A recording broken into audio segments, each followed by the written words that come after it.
Betul U. U. U. U. O.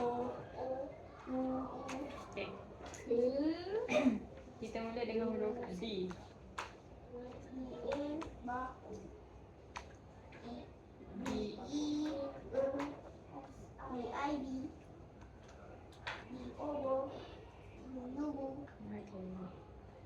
B dah, kita terus pada P.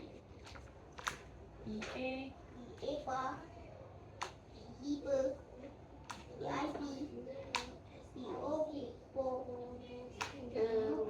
Okay. Ni? O. Ni?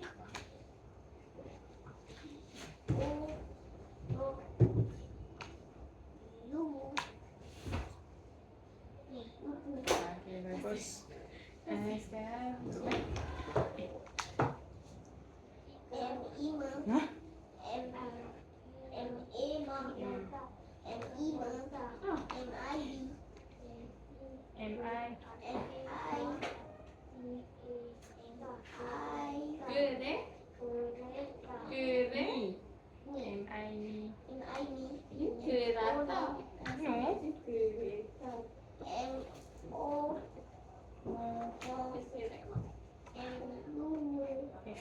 M ni bunyi dia panjang sikit. Ma. Me.